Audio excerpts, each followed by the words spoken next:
बच्चों, mental math कक्षा 6 के अगले पाठ पर हम आ गए हैं और इस सीरीज में हम कर रहे हैं अध्याय 2। तो बच्चों, मैं हूं हरी सर और आप देख रहे हैं मेरा YouTube channel maths with Hari sir special Hindi medium के बच्चों के लिए। तो यहाँ पर क्वेश्चन क्या कहता है, आइए उसको पढ़ लेते हैं। देखो प्रश्न नंबर 24 हम करने वाले हैं। आइए करना शुरू करते हैं। देखो क्या लिखा है, 3 अंकों की सबसे छोटी संख्या व इसकी परिवर्ती संख्या का गुणनफल बताएं। ठीक है, गुणनफल बताना है।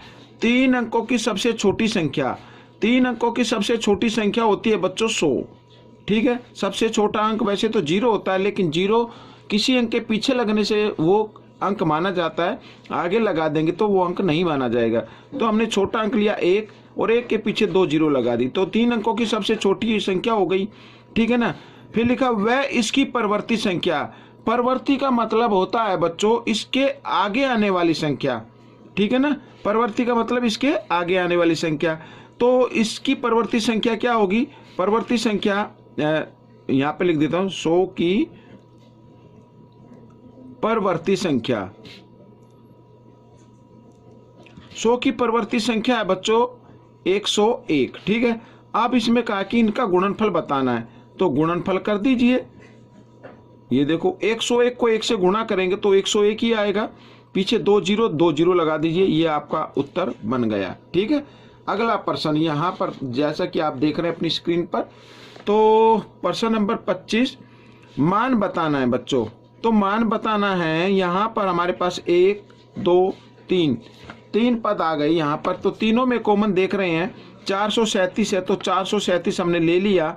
ठीक है, और गुणा का निशान लगाया। फिर यहाँ पर 149 और यहाँ पर बीच में जमा का निशान है तो 21 और यहाँ पर घटा है तो 70, इस तरीके से। ठीक है, तो आइए इसको कर लेते हैं। तो 437 जमा, यहाँ पर इनको जमा कर लीजिए, 9 और 1 10। ठीक है, और यहाँ पर बच्चों 4 और 2 6 और 1 7, इस तरीके से 1 का 1 और घटा 70, इसको ब्रैकेट में रखते हैं अभी। तो अब आपकी का को गुणा कर देना है। 170 में से 70 घटाएंगे तो आ जाता है 100, और 437 को 1 से गुणा करेंगे, 437 से कम 437 और पीछे 2 0 लगा दीजिए, हो गया आपका सवाल। अगला प्रश्न बच्चों, यहाँ पर देखो लिखा एक अंक की सबसे बड़ी संख्या। सबसे बड़ा अंक होता है बच्चों 9, तो एक अंक की सबसे बड़ी संख्या 9 है। वह 3 अंकों की सबसे छोटी संख्या, वो 3 अंकों की सबसे छोटी संख्या होती है बच्चों 100। ये कई बार मैं बता चुका हूं। तो इनका गुणनफल बताना है, तो 9 एकम 9 और 2 0, तो 2 0 लगा दीजिए, ये हो गया आपका गुणनफल। आइए अगला प्रश्न हल कर लेते हैं। यहाँ पर लिखा है 100 से 300 के बीच 2 का अंक दाई के स्थान पर कितनी बार आता है? अब बच्चों कितनी बार आएगा? देखो 100 से अगर आगे हम गिनती शुरू करें तो 101, तो दाएं के स्थान पर यहाँ आना चाहिए ना, यहाँ जहाँ पे 0 है। तो यहाँ पे कब आएगा? जब 120 होगा। और कब तक आएगा? 129 तक आएगा। ठीक है, इसी प्रकार 220 से लेके 229 तक आएगा।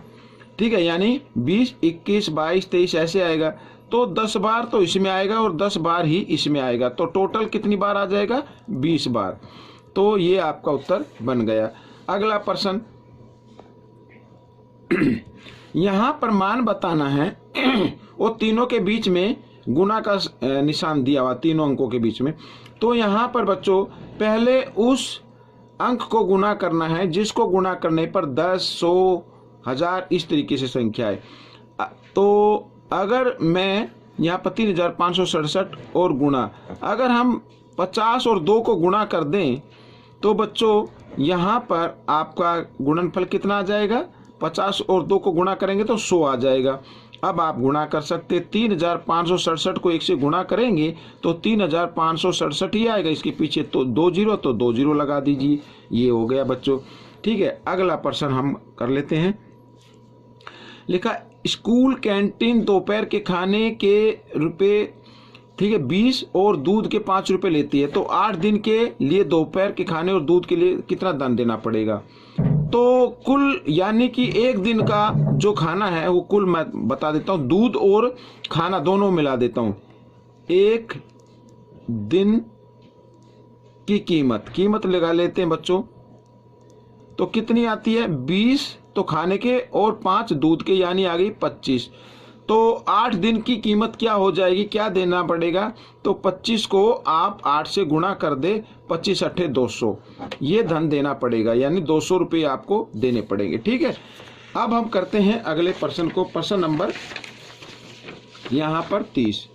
तो ये देखिए मान बताना है, तो मान बताना है बच्चों, यहाँ 1507 घटा और यहाँ है 625 बटे 25, तो इसको हम भाग दे लेते हैं। तो 25 से काटे, 25 से कम 25, यहाँ पे 25 दूनी 50, 12 इधर बच गए, 5 125 हो गया, 25 पंजे 125। तो इस तरीके से अब इसको घटा दीजिए, 7 में से 5 गए 2, अब 0 में से तो 2 नहीं जाएंगे, यहाँ से 1 हासिल लेंगे, यहाँ हो गए 10, 10 में से 2 गए 8, यहाँ रह गया 4 और 1, ये आपका उत्तर आ गया। ठीक है, अब अगला प्रश्न,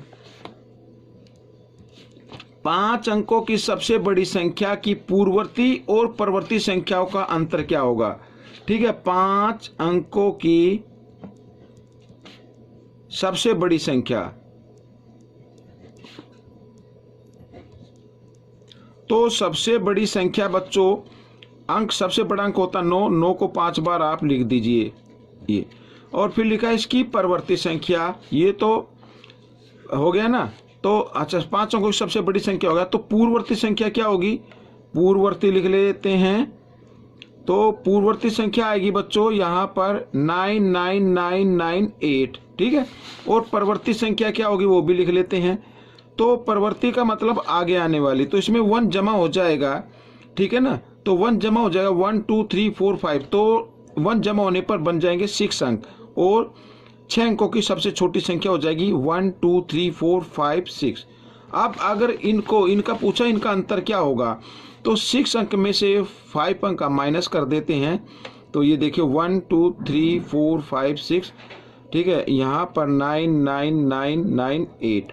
तो जब इसको माइनस करेंगे तो बच्चों 2 आपका आंसर आ जाएगा, आप माइनस करके देख सकते हैं। 10 में से यहाँ पर 8 माइनस करेंगे 2 आ जाएगा, 9 रह गया, इधर 9 इधर 9 इधर 9, तो 0 0 आ जाएगी, तो आपका आंसर 2 रहेगा। ठीक है, अब प्रश्न नंबर 32, यहाँ पर लिखा 701 की पूर्ववर्ती संख्या। अब 701 की पूर्ववर्ती संख्या क्या होती है, यानी पहले वाली, तो लिख लेते हैं यहाँ पर 701 की पूर्ववर्ती संख्या तो होती है बच्चों 700। फिर लिखा 299 की परवर्ती संख्या, परवर्ती का मतलब आगे आने वाली, तो ये भी लिख लेते हैं, 299 की परवर्ती संख्या। तो ये होता है बच्चों 299 की परवर्ती, 299 से आगे क्या आएगा 300 आएगा। ठीक है, इसका क्या करना है, परवर्ती संख्या का योग बताना है। ठीक है, अब योग कर दीजिए, दोनों को जब हम जमा करते हैं बच्चों तो कितना आ जाएगा 1000 आ जाएगा, ये आपका आंसर बन गया। अगला प्रश्न और इस भाग का आखिरी। ठीक है, यहाँ पर मान बताना है, तो बोर्ड मास के नियम के अनुसार आपको पहले ब्रैकेट को हल करना पड़ेगा। 3 जमा 7 और यहाँ पर गुणा का निशान लगा दीजिए, 5 और 1 6। ठीक है, और यहाँ पर आ गया भाग और 3 घटा 2।